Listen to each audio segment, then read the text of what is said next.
C programming এর Bangla video টিউটোরিয়ালে আপনাদের সবাইকে স্বাগত। আমি মোহাম্মদ শরীফ চৌধুরী। আজকের পর্বে আমি ফাংশন নিয়ে আলোচনা করব। গত কয়েক পর্বে আমি পয়েন্টার নিয়ে আলোচনা করেছি।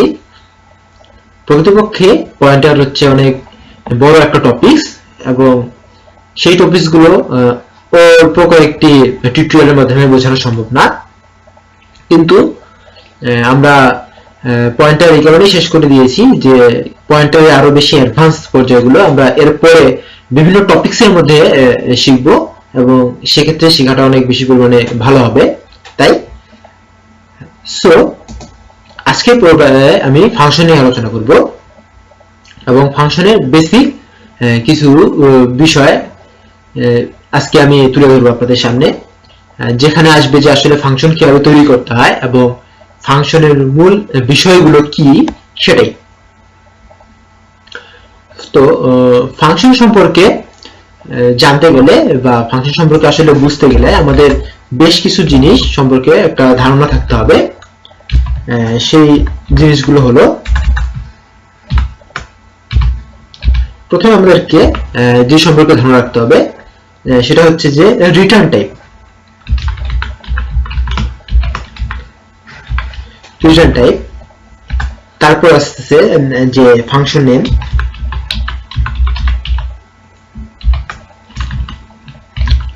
ফাংশন নেম, তারপর আসবে আর্গুমেন্ট লিস্ট,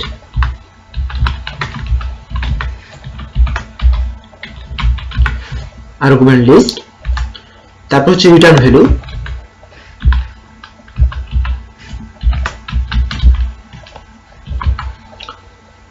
একটা বিষয় সম্পর্কে আমাদেরকে ভালোভাবে ধারণা থাকতে লাগবে। এখন আমরা আসবো যে এই বিষয়গুলো সম্পর্কে ধীরে ধীরে জানা কিভাবে জানা যায় সেটা। প্রথমে আমি একটা ছোট উদাহরণ দেব। উদাহরণটা এরকম, ধরুন এটা একটা ব্লেন্ডার মেশিন।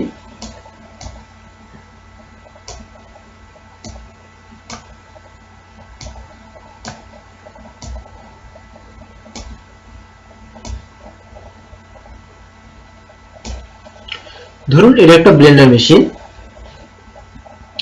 এবং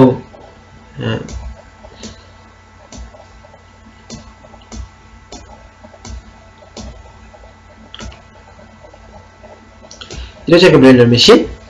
সো এখানে আমরা জুস তৈরি করব, আমের জুস, যেখানে আমি যে আম দেব এবং এটা আমাকে একটা গ্লাসে করে জুস দেবে, গ্লাস ভর্তি জুস দেবে। এই কয়েকটার মধ্যেই আমি বেশ কিছু জিনিস আলোচনা করে ফেলেছি। একটা জিনিস প্রথমেই আসি যে এটা হচ্ছে একটা ব্লেন্ডার এবং এই ব্লেন্ডারটা নিজস্ব কিছু কাজ আছে, অর্থাৎ ব্লেন্ডারটা কিছু কাজ করতেছে। যাই কিছু কাজ করে, যেটাই কোনো কিছু কাজ করে সেটাই হচ্ছে একটা ফাংশন। তার মানে ফাংশন হলো যা কিছু কাজ করবে সেটা হচ্ছে একটা ফাংশন। সি তে মিনিমাম একটা ফাংশন থাকতেই হবে। আপনি যদি সি এর কোনো কোড করেন বা সি প্রোগ্রামে কোনো কোড করেন, সে মিনিমাম একটা ফাংশন থাকতে হবে, যেটা আমরা এতদিন দেখে এসেছি এবং যেটা আমরা ইন্টিজার মেইন বলে চিনি। এই মেইন ফাংশনটা অন্তত একটা থাকেই। এবার হচ্ছে এটা হচ্ছে যে ফাংশন নেম, নেমের ব্যাপারটা আসি। ফাংশন নেমটা হচ্ছে যে আমরা যে ফাংশনটা ইউজ করব তার একটা নির্দিষ্ট নাম থাকবে। যেমন এটার নাম হচ্ছে ব্লেন্ডার, এই ফাংশনে যেটা আমরা ইউজ করতেছি সেটা হচ্ছে মেইন ফাংশন। এই ফাংশনের একটা নাম থাকবে এবং তার নাম আমাদেরকে ভেরিয়েবলের নামের মতো ডিক্লেয়ার করতে হবে। ভেরিয়েবল নেম আমরা ডিক্লেয়ার করার জন্য যে যে শর্তগুলো মেনে চলি, যেমন শুরুতে থাকতে হবে upper case to lower case বা আন্ডারস্কোর 1 2 3 বা এগুলো টাইপ থাকা যাবে না। এই ব্যাপারগুলো মেনটেন করে চলতে হবে। অর্থাৎ ভেরিয়েবল ডিক্লেয়ার করার জন্য যে যে নিয়মগুলো মানতে হয় একটা ফাংশনের নেম নির্ধারণ করার ক্ষেত্রে ঠিক সেই সেই নেমগুলো মানতে হবে। তার মানে আমরা যে ফাংশন নেমটা হচ্ছে যে এরকম যে আমরা যে কাজটা করতেছি সেটা নাম দিলে, যেমন ব্লেন্ডার মেশিন হচ্ছে কি জুস তৈরি করে, কাজ হচ্ছে জুস তৈরি করা, বাট তার নামটা হচ্ছে কিন্তু ব্লেন্ডার। এটা হচ্ছে তার ফাংশন নেম বা তার কাজের নেম। এবার আসি যে এটার কাজ কি। এটার কাজ হচ্ছে যে আমরা এখানে আম দেই, সে আমাদেরকে জুস দেয়। কিছু একটা প্রক্রিয়ার মাধ্যমে জুস দেয়। এই যে আম যেটা আমাদেরকে দিতে হচ্ছে তাকে একটা নির্দিষ্ট আউটপুট পাওয়ার জন্য, সেটা হচ্ছে আর্গুমেন্ট। আর্গুমেন্ট লিস্ট বলতে বোঝাচ্ছি যে একটা আর্গুমেন্ট না, একাধিক আর্গুমেন্ট থাকতে পারে। একাধিক আর্গুমেন্ট থাকলে সেটা আর্গুমেন্ট লিস্ট, একটা আর্গুমেন্ট থাকলে শুধুমাত্র একটা আর্গুমেন্ট, এটাই। এখন দেখুন যে ব্লেন্ডার মেশিন থেকে আমরা জুস পাবো, কিন্তু জুসকে তো আমরা নির্দিষ্ট পাত্রে রাখতে হয়। এখন জুস যেহেতু তরল পদার্থ, সেহেতু আমাদেরকে গ্লাসে অথবা এরকম টাইপের রাখতে হবে যেখানে কিছু পড়ে না যায়। যদি কঠিন পদার্থ হতো তাহলে আমরা অন্যভাবে রাখতাম। যেমন আমকে আমরা যে পাত্রে রাখি, যেহেতু গ্লাসে রাখি না, জুসকে কিন্তু আমরা গ্লাসে রাখতে পারি। তার মানে আমরা যেটা পাবো সেটা হচ্ছে তরল পদার্থ হবো। তার মানে আমরা কঠিন পদার্থ দিচ্ছি এবং পাচ্ছি তরল পদার্থ। ম্যাক্সিমাম ক্ষেত্রে আমটা তো কঠিনই হয়, আপাতত দৃষ্টি ধরে নিলাম। এই যে তরল পাচ্ছি তরল, এবং তরল যেখানে রাখা হয় সেরকম পাত্র আমাদেরকে নির্ধারণ করতে হবে। সেটি হচ্ছে যে এই তরল কি টাইপের পাচ্ছি, আমি কি অবস্থায় পাচ্ছি, সেটা হচ্ছে রিটার্ন টাইপ। অর্থাৎ আমি এখান থেকে একটা তরল পাবো, এবং এর জন্য এটাকে রাখতে গেলে আমাদেরকে এমন একটা পাত্র নির্ধারণ করতে হবে যেটাতে তরল রাখা যায়। এবং এইটা হচ্ছে রিটার্ন ভ্যালু। রিটার্ন ভ্যালু হচ্ছে কি, যে আমরা যেটা পেলাম, আসলে আমি আমের জুস পেলাম। দেখুন রিটার্ন টাইপ আর রিটার্ন ভ্যালুর মধ্যে পার্থক্যটা কিরকম। আমের জুসটা হচ্ছে রিটার্ন ভ্যালু, এবং রিটার্ন টাইপটা হচ্ছে যেটা হচ্ছে একটা তরল পদার্থ, এটা হচ্ছে রিটার্ন টাইপ। ফাংশন নেম হচ্ছে ব্লেন্ডার, আর্গুমেন্ট লিস্ট হচ্ছে আম যেটা আমরা দিচ্ছি, এরকমই।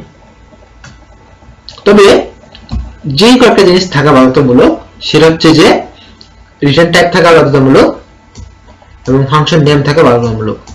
বাকি দুটো নাও থাকতে পারে। কেন না থাকতে পারে বলি, যেমন আমি একটা যন্ত্র নিলাম যেটা কোনো কিছু ইনপুট দিবে না, কোনো কিছু আউটপুট দিবে না, কিন্তু ভিতরের অবস্থা চেঞ্জ করবে। এরকম হইতেই পারে, কোনো কিছু ইনপুট দিবে না, কোনো কিছু আউটপুট দিবে না, বাট ভিতরের অবস্থাটা চেঞ্জ হতেই পারে। সেই ক্ষেত্রে আমাদের দুটো দরকার নেই। যেমন আমরা যদি এখানে এই ফাংশন আমরা লক্ষ্য করি যে ইন্টিজার মেইন আমি দিয়েছি, মেইন ফাংশন, এবং রিটার্ন 0 করেছে। দেখুন ইন্টিজারটা হচ্ছে রিটার্ন টাইপ, এটা নির্ধারণ করতেছে যে ফাংশনটা কি রিটার্ন করবে, এবং রিটার্ন দিয়ে আমি রিটার্ন ভ্যালুটাকে বোঝাচ্ছি। রিটার্ন 0 রিটার্ন করেছে, 0 ইন্টিজার এবং এইটা মিল থাকা কিন্তু জরুরি। আর আর্গুমেন্ট লিস্ট, এখানে দেখুন কোনো প্রকার আর্গুমেন্ট দেওয়া হয়নি। আর্গুমেন্টটা মূলত এখানে দেওয়া হয়, সেটা আমরা পরে দেখবো যে এখানে কোনো প্রকার দেওয়া হয়নি, মানে এই ফাংশনটা কোনো কিছু ইনপুট নিচ্ছে না।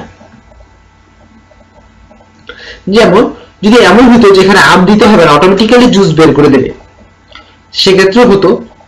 সেটা তার মানে কি আমরা এখান থেকে কোনো প্রকার এটা শুধুমাত্র অবস্থাটা চেঞ্জ করতেছে, এরকমও হতো। এখানে আমাদের কোনো কিছু ইনপুট দিতে হচ্ছিল না। এই বিষয়গুলো নিয়ে আমরা ধীরে ধীরে আরো ভালোভাবে জানতে পারবো। তো আপাতত return type, function name, argument list, return value কি, এই জিনিসগুলো জানলাম। এখন এগুলো নিয়ে আমরা কাজ করব।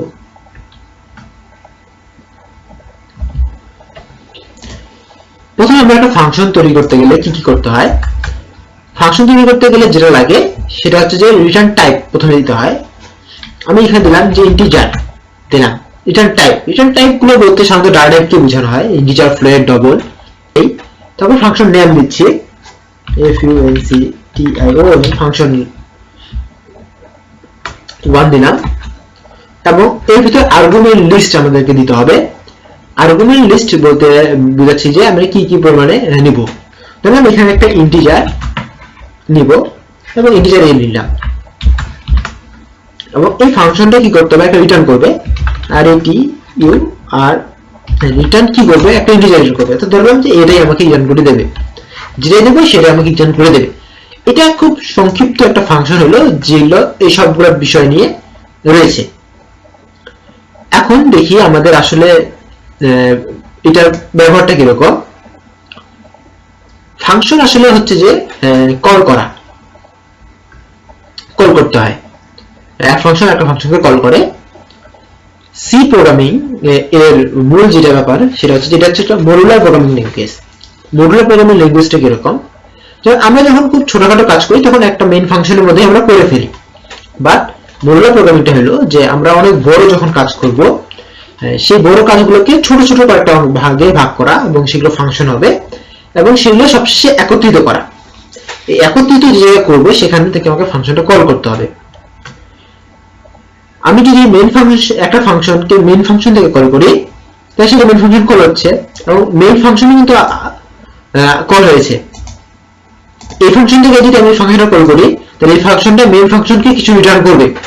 আমরা যদি মেইন ফাংশন থেকে ফাংশন 1টা কল করি তাহলে ফাংশন 1টা মেইন ফাংশনকে কিছু রিটার্ন করবে। তাহলে মেইন ফাংশন কে কল করেছে, মানে একটা ফাংশনকে তো কল করতে হবে, তাহলে মেইন ফাংশনটাকে কে কল করলো? মেইন ফাংশনটাকে অপারেটিং সিস্টেম কল করে এবং মেইন ফাংশনটা এই যে রিটার্ন 0 করে সেটা 0 রিটার্ন করে অপারেটিং সিস্টেমকে। আচ্ছা, এবার আসি যে এখানে আমরা ফাংশন 1টা কল করব, function ফাংশন 1 ইন্টিজার a এখানে দিতে হবে, এখানে একটা ইন্টিজার মান দিতে হবে 4 দিলাম। এটার মাধ্যমে আমি ফাংশনটা কল করে ফেললাম। আমার ফাংশন কল করা এর মধ্যে শেষ। এখন দেখুন এখানে দরকারটা হচ্ছে রিটার্ন টাইপের। ইন্টিজার টাইপ সে রিটার্ন করবে। আমি যখন ব্লেন্ডারের ক্ষেত্রে বলেছিলাম যে সে তরল রিটার্ন করবে এবং সেই ক্ষেত্রে আমাকে যদি জুস রাখতে হয়, মানে এইটা জিনিস রিটার্ন করবে, তাহলে এমন একটা জিনিসের মধ্যে রাখতে হবে যেটা জুস রাখতে সক্ষম, তরল রাখতে সক্ষম। তাহলে এখানে ভ্যালু হচ্ছে 4, ইন্টিজার টাইপের ভ্যালু, ইনিট এই ফাংশনটা ইন্টিজার রিটার্ন করবে। তার মানে এই ফাংশনে যেটা রিটার্ন করবে সেটা আমাকে কোথায় রাখতে হবে? একটা ইন্টিজার টাইপের ভেরিয়েবলের মধ্যে। সো আমি এখানে নিলাম ইন্টিজার b নিলাম এবং এখানে রাখতে হবে, তার মানে কি b এর মধ্যে আমি রাখবো এই ফাংশনে যে রিটার্ন করবে।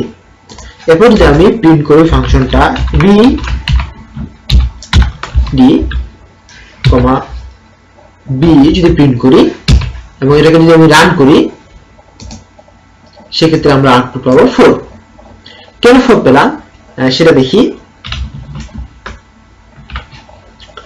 আমাদের 4 পাওয়ার কারণটা আসলে হচ্ছে যে মেইন ফাংশনটা ফাংশন 1 কে কল করেছে। যখন ফাংশন 1 কে কল করেছে তখন এটা আসলে এখানে চলে গেছে। এই ইন্টিজার a এটা হচ্ছে একটা ভেরিয়েবল, তখন a এর মান হয়ে গেছে 4 এবং এই 4টা রিটার্ন করে ফেলেছে। রিটার্ন করার মানে কি হলো, যদি কোনো কিছু রিটার্ন করে তাহলে গড় ফাংশনটার মান ওটা হয়ে যায়। এবং এই রিটার্ন করা যে রিটার্ন মানটা রিটার্ন করেছে সেটা আমরা কোথায় রাখলাম? এই ভেরিয়েবলের মধ্যে রেখেছি, কারণ বলেছিলাম যে যেটা রিটার্ন করবে সেটা রাখতে হবে এক জায়গায়। এই ভেরিয়েবলের মধ্যে চলে এসেছে, তার মানে এখানে এর মান 4 ছিল, এই 4টা চলে এসেছে b এর জায়গায় এবং যখন b টা প্রিন্ট করেছি b তখন এই 4টা প্রিন্ট করেছে। এটা হলো ফাংশনের সাধারণ কথাবার্তা। ফাংশনের মাধ্যমে আমরা আরো অনেক বেশি কিছু কল করতে পারি, আমি এর পরের টপিকসে সেটা বোঝাবো। আজকের মতো এই পর্যন্তই। ধন্যবাদ সবাইকে আমার সাথে থাকার জন্য। দেখা হয় পরের টিউটোরিয়ালে। ধন্যবাদ সবাইকে।